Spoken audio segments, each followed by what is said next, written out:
Well, hello and welcome back to another week of Jurassic World Alive, and as we've come accustomed to having, we have a new set of dinosaurs for the week for the special event supply drops.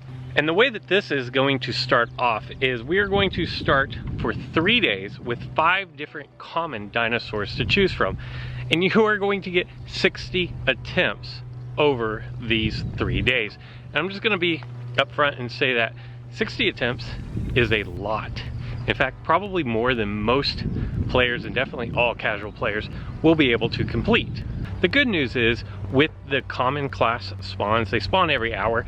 So if you do live somewhere where a park is nearby, you have a local park, there's someplace near your house, you are going to have plenty of opportunities to catch as many dinosaur DNA as you can possibly ever want out of these commons. But just know that with 60, you're probably not going to run out of dinosaurs to dart. The 5 common class dinosaurs that you are going to open this week with on Monday, Tuesday, and Wednesday are going to be Allosaurus, Tarbosaurus, Dimetrodon Gen 2, Nundasuchus, and Ophiocodon. Of these dinosaurs, Nundasuchus has 2 hybrids and Ophiocodon has 1 hybrid. So if you want to continue building up the completion of your dino decks, then that is a good place to get some extra DNA. I will say, however, that between the Allosaurus and the Tarbosaurus, just that style or that model of dinosaur is extremely difficult for me personally to dart. I just have a hard time going from the body to the head, to the tail, to the moving tail, to the middle of the body, back to the tail, up to the head. And it's not that they're fast dinosaurs to dart, it just, for whatever reason, maybe it's a mental thing at this point, but I just find them way more difficult to dart than most dinosaurs. Following that up, on Thursday and Friday, you're going to have 18 attempts at 3 different rare class dinosaurs: the Gorgosaurus, the Tyrannosaurus Rex Gen 2, and the one that I find the most valuable of the 3 is going to be Irritator. Irritator makes a really nice hybrid, and I don't see a whole lot of Irritators out there. So for me, I want to dart as many of those as possible. 18 attempts over 2 days is a lot of attempts. That's spending considerable amount of time at a special event supply drop in order to dart these dinosaurs, and they're not going to spawn nearly as frequently as the common dinosaurs. So your best bet is probably going to be, unless you are ready to dedicate significant amount of time to darting DNA, is just to go out and dart anything that's available. Gorgosaurus has a really nice hybrid, and Irritator also, like I mentioned, has a really nice hybrid. So that is the best way to go with that. But again, there's nothing saying that T-Rex Gen 2 won't get a hybrid at some point, and if you wanted to stockpile DNA, I don't think anybody would blame you on that. And then on the weekend, Saturday and Sunday, just like last week, we are going to have 2 epic class dinosaurs to choose from. This time it's going to be T-Rex and Secodontosaurus. Now I really feel like, because Secodontosaurus has its second opportunity in the recent weeks, I think within the last like 3 or 4 weeks, this dinosaur has been available for the dinosaurs of the week. I really feel like something special, or a special hybrid, is going to be coming out in the very near future.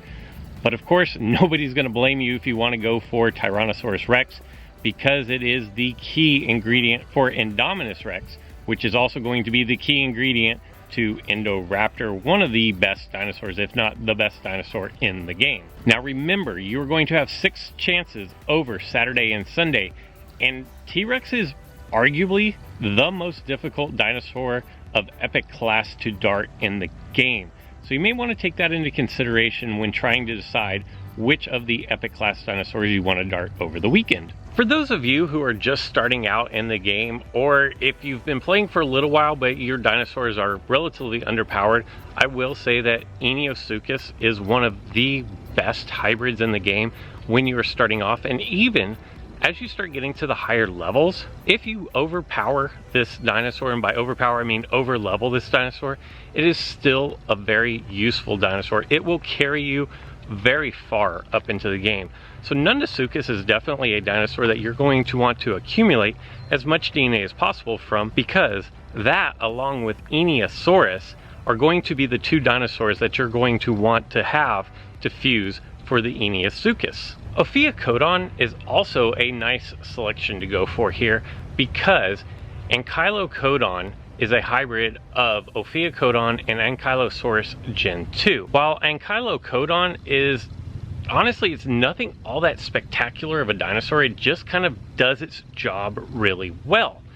And where you would want to use this dinosaur in your deck is if you find yourself going up against a lot of Tragodistus. Tragodistus just has an annoying moveset, quite honestly, that for whatever reason, something about Ankylocodon allows you to be able to counter it fairly well. And because this week's dinosaurs of the week are basically some of the slowest in the game, they're also some of the strongest and most powerful single attackers. And what I mean by that is if you look at Allosaurus, Allosaurus has a truck ton of health and it hits really hard. Same for T-Rex, same for T-Rex Gen 2. All of those type of dinosaurs are going to be really slow, but the payoff is going to be that they can do incredible amounts of damage. And where this is going to come in beneficial is because you want to have a very well-rounded squad whenever you put together my team.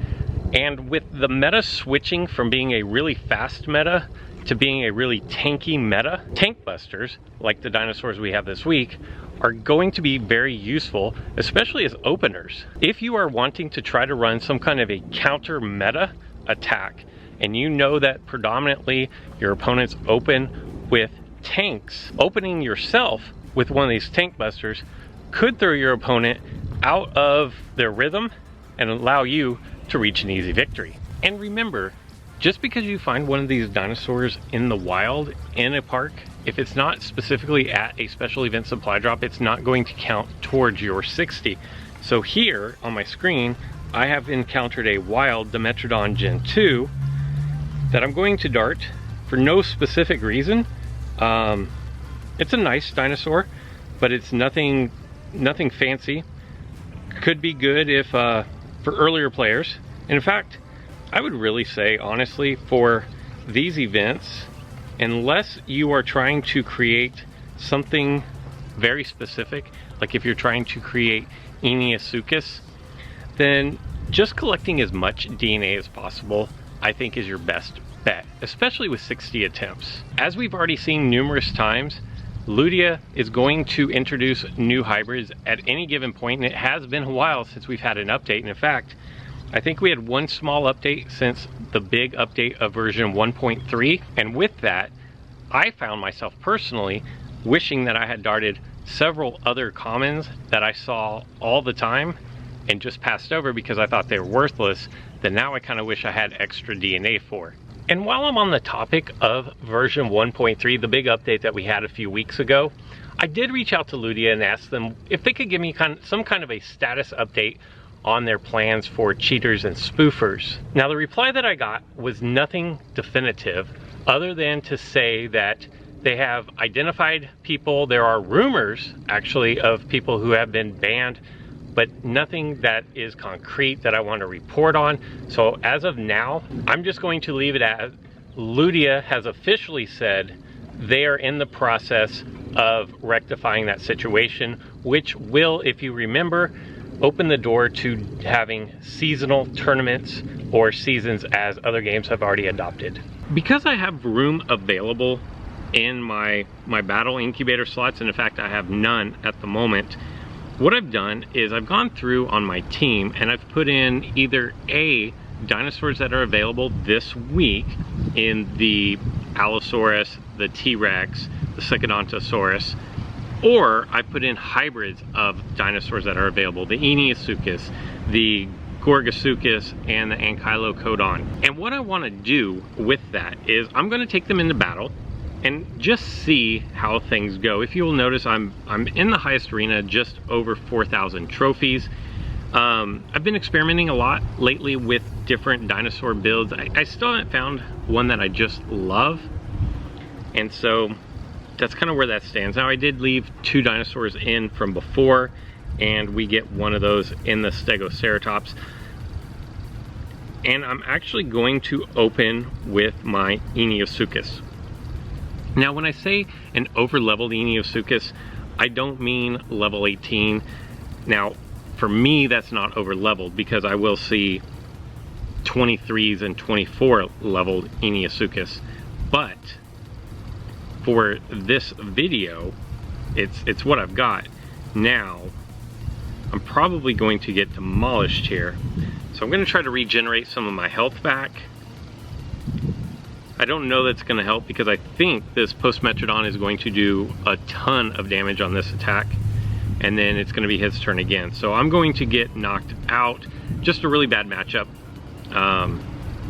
for Eniasuchus there. And I have nothing that's going to go first. That's not good.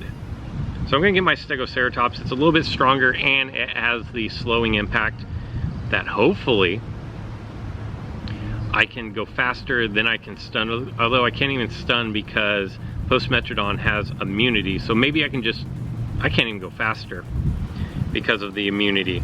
So I'm just going to go for my next attack being my strongest possible attack and hopefully do 914 damage minimum to take this dinosaur out. And we do 1320, so that is perfect. Kind of fighting an uphill battle. I don't have a solid team. Look, and Kylocodon, level 15, is going up against me. Very interesting. Very nice critical there. Again with the immunity. So a lot of the things that my Stegoceratops wants to do here can't happen because my opponent's running a bunch of immune dinosaurs. A lot of criticals going down right now on both sides.